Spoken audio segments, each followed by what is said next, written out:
മയക്കത്തിന്റെ ക്ഷീണത്താൽ മങ്ങലേറ്റ് കണ്ണുകൾക്ക് തെളിച്ചം ഇത്തിരി കുറവായിരുന്നെങ്കിലും ഷർട്ടണയാൻ ശ്രമിച്ചുകൊണ്ടിരിക്കുന്ന പുരുഷരൂപത്തെ നേർത്തൊരു തെളിമയിൽ അവ്യക്തമായി കണ്ടതും അവൾ ഉച്ചത്തിൽ നിലവിളിക്കുകയായിരുന്നു. ശബ്ദം കേട്ട ഞെട്ടലോടെ അവൻ തിരിഞ്ഞു നോക്കിയതും കണ്ണുകൾ പൊത്തിപ്പിടിച്ച് അവൾ ഉറക്കെ അവിടെ നിന്നലറുന്ന കാഴ്ചയായിരുന്നു അവൻ കണ്ടത്. ഓടിച്ചെന്നവൻ അവളെ ചുമരിനോട് ചേർത്ത് നിർത്തി അവളുടെ വായ് പൊത്തിപ്പിടിച്ചു. അവന്റെ ബലമായ പിടുത്തത്തിൽ ശബ്ദിക്കാനാകാതെ പാർവതി അവനെ ഒന്ന് തുറിച്ചു നോക്കിയപ്പോൾ ആ കണ്ണുകളിലേക്ക് അവനും നോക്കി നിന്നു. ആ നോട്ടത്തിന്റെ കാന്തശക്തി അറിയാതെ ഒരു നിമിഷം അവനെ തളച്ചിടുകയായിരുന്നു.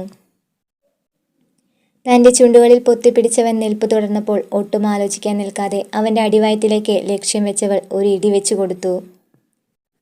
ഒട്ടും പ്രതീക്ഷിക്കാത്ത അവളുടെ ആക്രമണത്തിൽ അവൻ അറിയാതെ പതറിപ്പോവുകയായിരുന്നു. വേദന കൊണ്ട് അവൻ പിന്നിലേക്ക് അല്പം തെന്നിമാറിയ തക്കത്തിന് പാർവതി പെട്ടെന്ന് റൂമിലെ ഡോറ് തുറന്ന് പുറത്തേക്ക് ഇറങ്ങി ഓടി.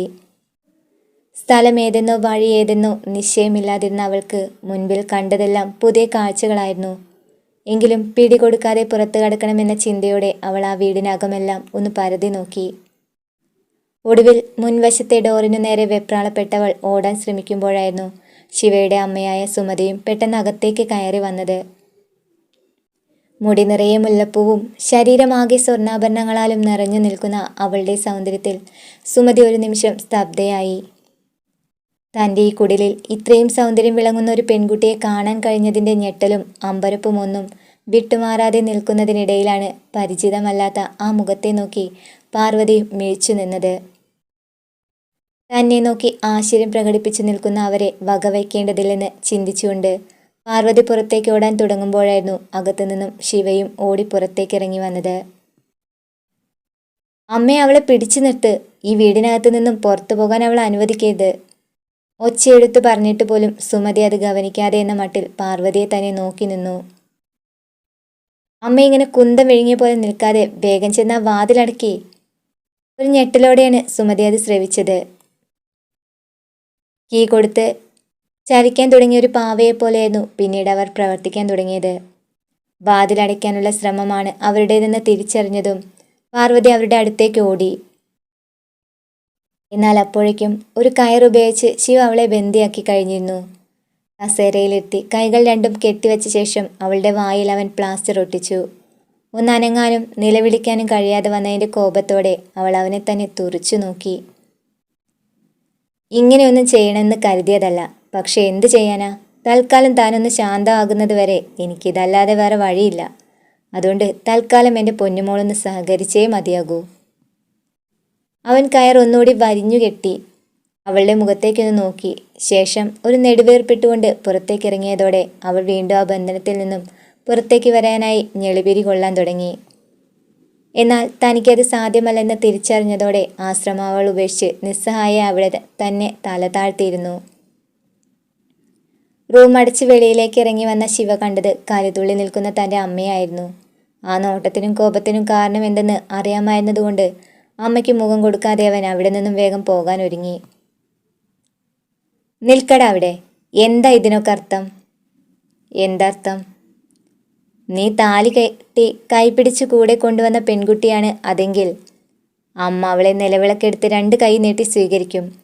എന്നാൽ നീ ഇപ്പോൾ ചെയ്തു കൂട്ടുന്നതൊന്നും എനിക്ക് മനസ്സിലാക്കാനോ ഉൾക്കൊള്ളാനോ കഴിയുന്നില്ല.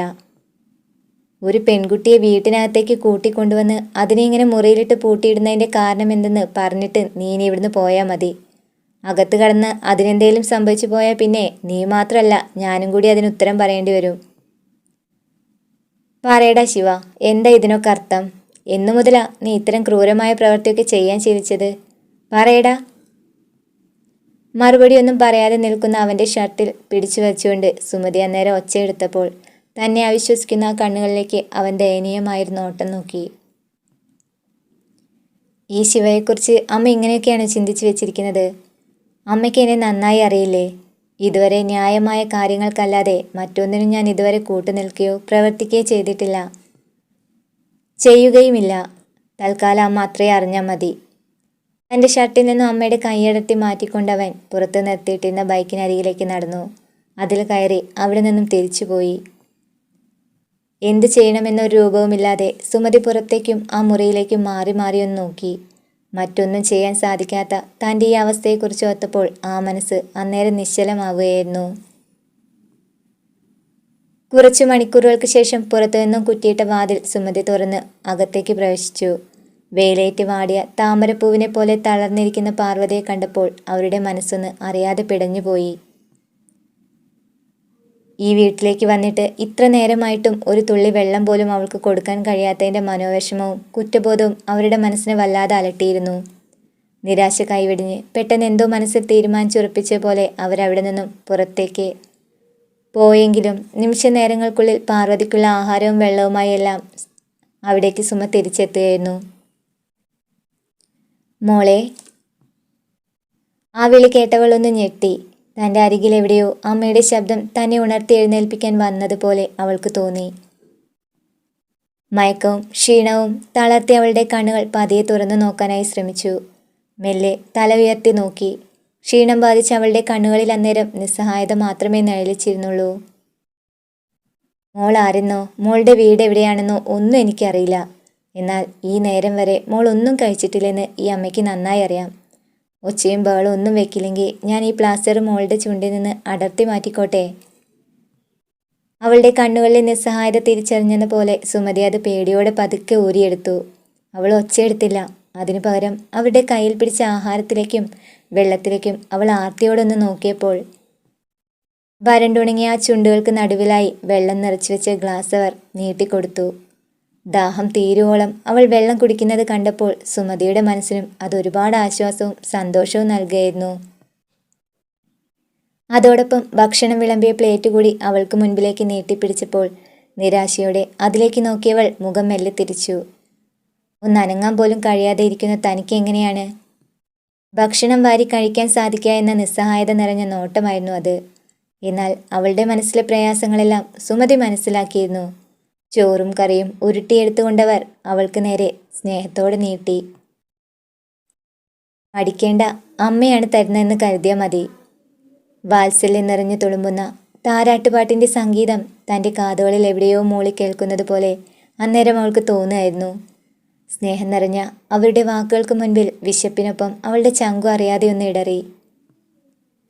നീട്ടിപ്പിടിച്ച ആ ഉരുളയ്ക്ക് നേരെ അവൾ പതിയെ വായ തുറന്നു കൊടുത്തതോടെ സുമതിയും ആവേശത്തോടെ അവളെ ഊട്ടിത്തുടങ്ങി.